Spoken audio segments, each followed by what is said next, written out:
Hey guys, it's Tyler from Peregrine, and we're back with another episode of Thank God It's Happy Hour. This week we are doing a drink that sort of skirts the line between, a coffee drink and a cocktail. It's time for Irish coffee.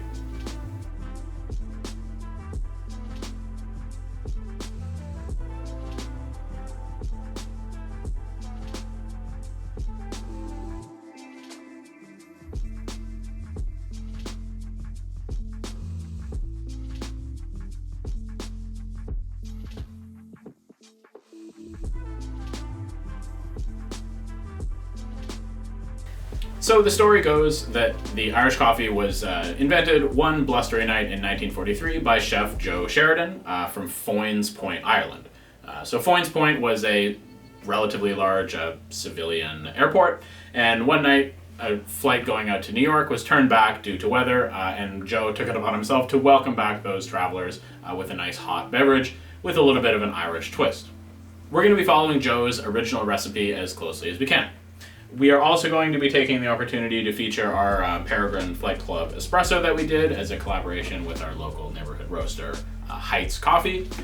This is the same coffee that we used in our espresso martini episode, which was served cold, and it varies in a couple different ways from this. So it's going to be cool to see how the coffee reacts in different drinks.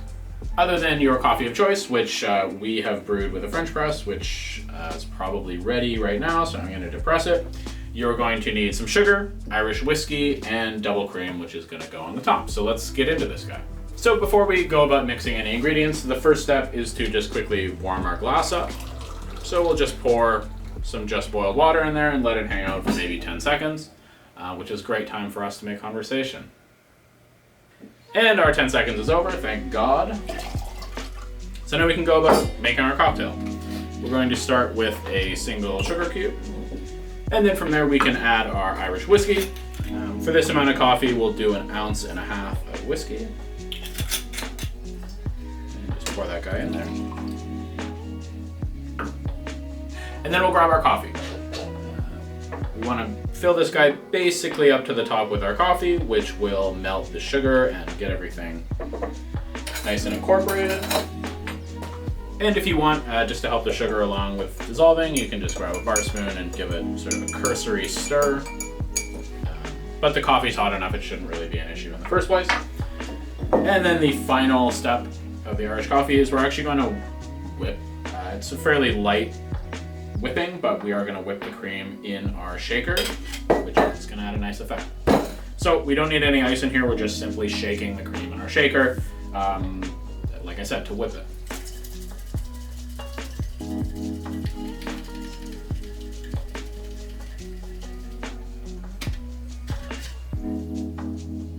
And after 15 or 20 shakes, the cream will be aerated and relatively thick.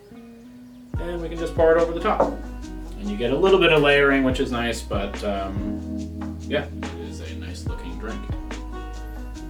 So there we go, the classic Irish coffee. Let's give this guy a taste. Ooh, it smells really good, actually. The brown sugar and the whiskey and actually the cream combine to give this like buttery sort of caramel scent right off the top.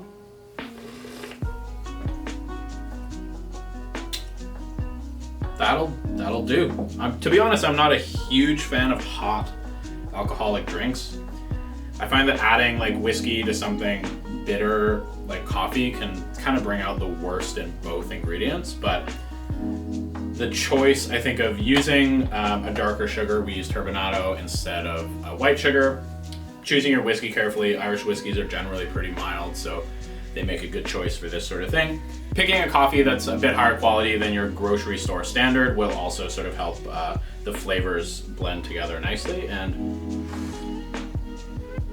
yeah, I can safely say that that's exactly what's happened here. Nothing's really sticking out, and they come together to make, like I said, this really nice like buttered toffee sort of flavor, which is really, really enjoyable. Like if I got off a 1940s era plane just out of a storm and somebody handed me this, that's a friendship for life right there.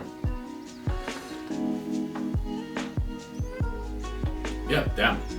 Really, really nice. And You don't really get the harshness that I find you can get from alcohol when it's hot. That's part of the reason I don't really like hot alcoholic drinks, is it makes it unneededly harsh, but super smooth. Yeah, just really nice. You get a sort of chocolatey aftertaste from the coffee, which blends together really nicely with everything else. It's not too sweet. It doesn't come across as like a dessert drink necessarily. Like, I'm not saying you drink it in the morning or anything, but it's not, like cloyingly sweet sort of dessert type thing either. Yeah, I mean, that's delicious. So there you go, the Irish coffee done up the traditional way with sugar cubes and all that good stuff. If you like this sort of thing, more approachable sort of classic cocktails and learning to make them at home, be sure to give us a like, comment, and subscribe, and otherwise we'll see you in the next one. Cheers.